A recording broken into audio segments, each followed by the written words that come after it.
Good evening, and welcome to an all-new episode of Tiger Tally. I'm Taylor Harrison. Auburn softball associate head coach Corey Myers resigned Thursday night. Myers has been with the team since August 2013 when he came to join his father, head coach Clint Myers. Corey Myers served as the pitching coach and was then named associate head coach this past summer. It is unsure who would take Myers' place. After the announcement, Myers stated, quote, "It is with great sadness today that I announce that I will be stepping down as associate head coach for the Auburn University softball team. It became clear to me that my relationship with my family needs to be my top priority right now, and therefore felt that I must step away. I thank the Auburn family for everything that they have done for my family and myself. We absolutely love living on the plains and will forever feel like Auburn is our home." End quote. In the abrupt absence of Myers, the softball team still went on to have a strong series against Georgia. The number 5 Tigers swept the 16th-ranked Bulldogs. Auburn finishes out its road game stretch when the team visits Sanford Wednesday. Baseball continues to win in SEC play, this time against 6th-ranked South Carolina.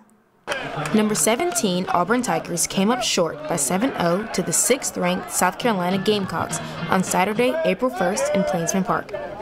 Freshman Davis Daniel pitched 4 straight no-hit innings, but in the 5th, South Carolina got their first hit along with striking a 2-0 lead and a 6-0 lead in the 6th inning. The Tigers got 5 hits in the night, including one by Jay East. Catcher Blake Logan threw out 3 would-be base stealers throughout the night. The Gamecocks put up a hard fight, scoring one last time in the 9th inning. Auburn and South Carolina will be back-to-back Sunday at 1 p.m. in Plainsman Park. In Auburn, Taylor Harrison, Eagle Eye Sports. Auburn finished out the series with a walk-off homer by freshman Connor Davis to win the series overall and improves to 7-2 in conference play. With the series win, Auburn climbed to number 7 in the national polls. This is Auburn's highest ranking since March of 2004. Auburn hosts Georgia Tech on Tuesday and then travels to Texas A&M this weekend, beginning a stretch of 8 straight games away from Plainsman Park. The 2017 gymnastics season has come to a close. Saturday night, the number 21 Tigers competed in the NCAA Regional, tying their 3rd place. The team had a season-high score of 196.00. Utah would finish first overall. 2 Tigers, Samantha Serio and Katie Becker, will compete individually at the NCAA Championships, April 14th and 15th. Up next, the latest in March Madness and MLB Opening Day. You're watching Tiger Tally on Eagle Eye TV, Channel 6. This is a place where it only takes a second to imagine your future. Grasp a new concept in class. Inspire a child's curiosity. Discover a real-world solution. Seize an unexpected opportunity. There goes Davis! This is where you gain the preparation, confidence, and determination to succeed. This is Auburn.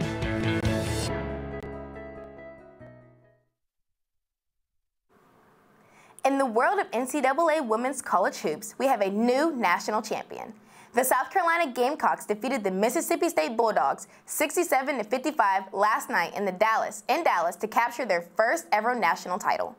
Forward Asia Wilson won the Final Four Most Outstanding Player award after finishing with 23 points, 10 rebounds, and 4 blocks. While the women's NCAA tournament crowned a champion last night, the men's tournament will be crowning a champion tonight.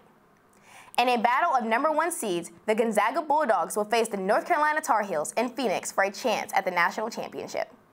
The Bulldogs will be looking to win their first ever title, while North Carolina, who lost in the title game last year, will be looking to secure their 6th title. Some of the legends in basketball are getting enshrined in the Basketball Hall of Fame very soon.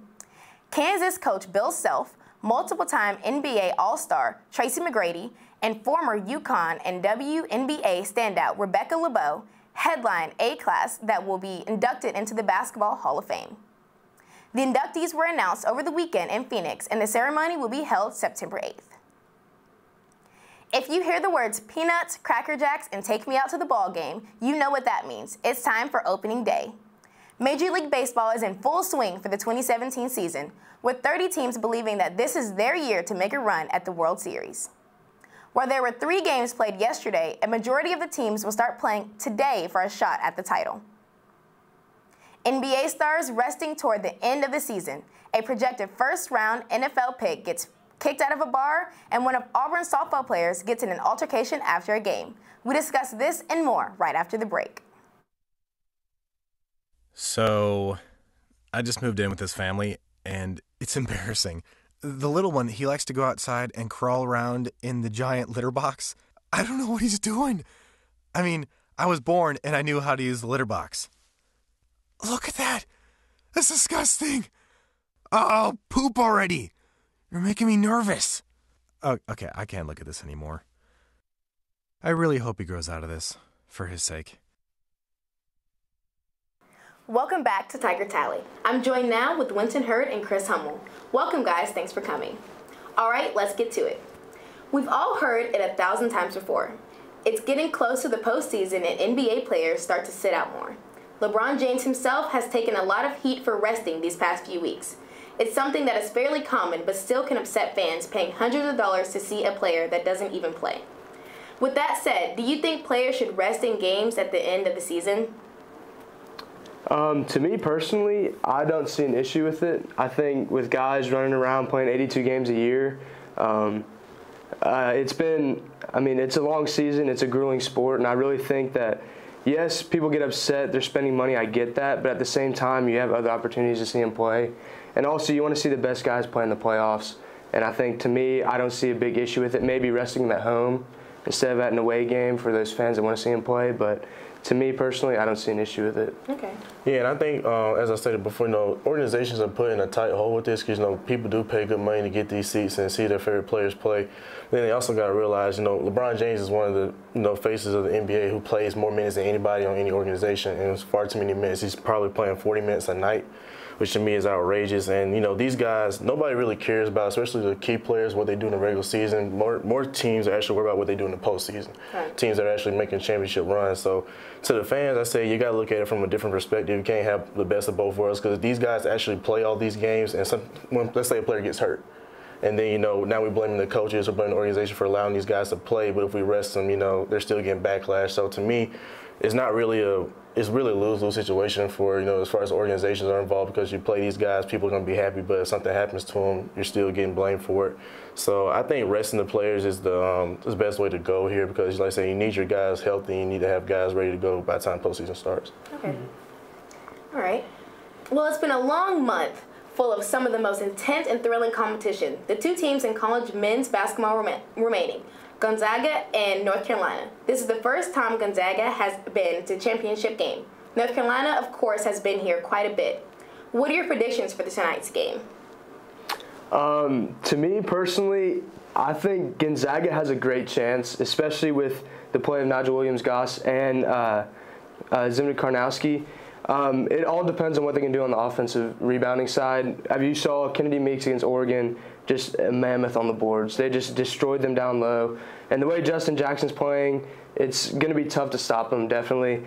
I think Gonzaga has a great chance, but I feel like North Carolina is more of a complete team. I think they have everything. Every one of their starters has been there before for the most part. They're talented. And I think Gonzaga, they haven't been tested like this before. Yes, they played good teams in the tournament, but I think North Carolina is a team that they really haven't seen before. They're going to slow down the pace for them a little bit.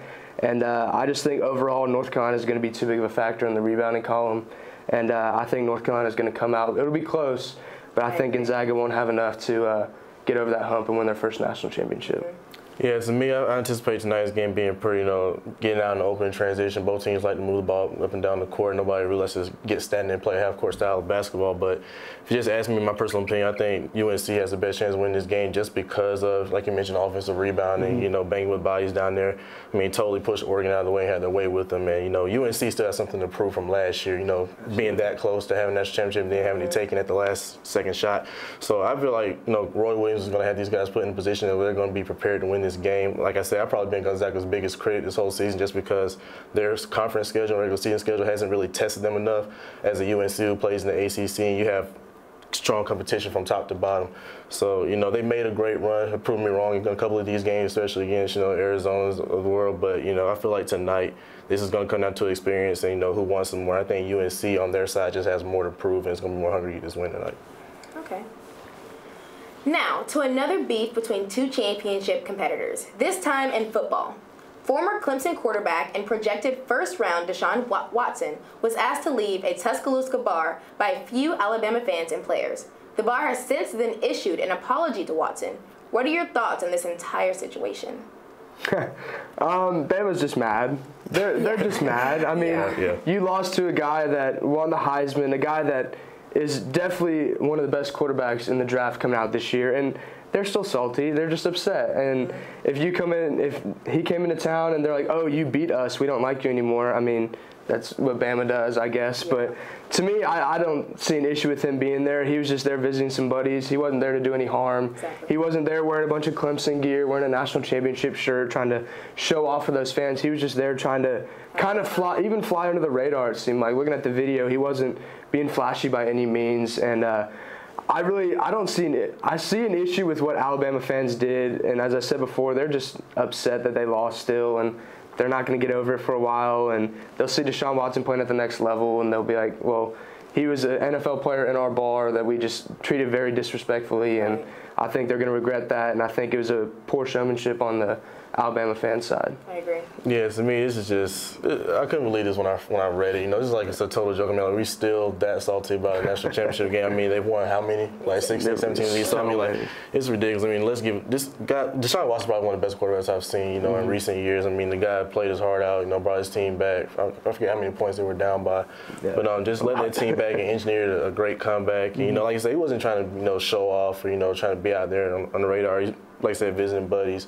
You know, just having a good night out. You know, I think the fans just took it a little too personal. I even read, I think it was some Alabama players also at the bar that approached Watson and asked him to leave. I think Ryan Anderson was actually one of, you know, the key leaders on that team that actually approached him, asking him to leave too, which I was disappointed in. You know, you got to have better showmanship, sportsmanship than that. You know, it's just a football game at the end of the day. You know, we still got to act, you know, according, you know, as human beings and everything. But, you know, this to me just got blown way out of proportion, you know. You know, you just sometimes you just gotta learn how to forgive and forget and just move on from this. I mean, it wasn't that serious, so that was my take from all of that. Yeah, I agree. Now, to another incident that received quite a bit of attention.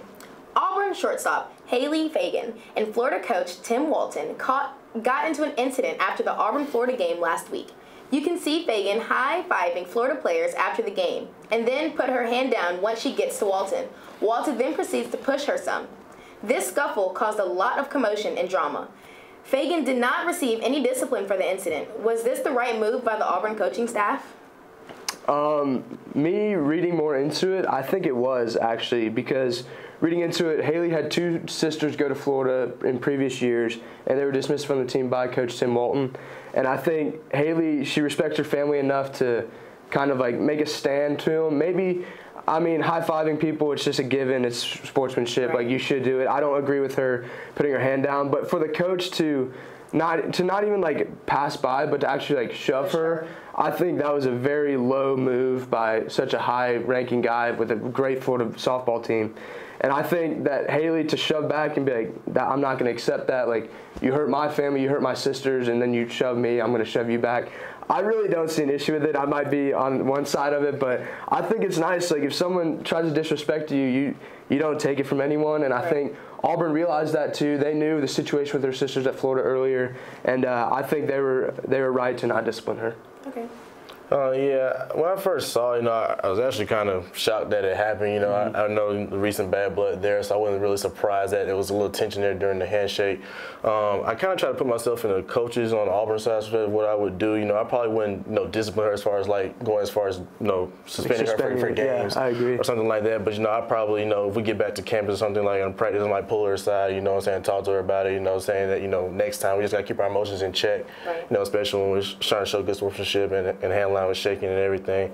But this it's not so serious where you have to start suspending players and things like that. This is where you do the coaching thing. You have a talk with your player and you let them know that this is not acceptable and this is not how we want to represent our university or our brand. So I think that's all that needs to be done. I mean, like I said, we know what happened there with her sisters on the floor, and we kind of kind of expected this to happen, but it wasn't as bad as far as suspended for anything. So I think the Auburn coaches that have this the right way to me. Right.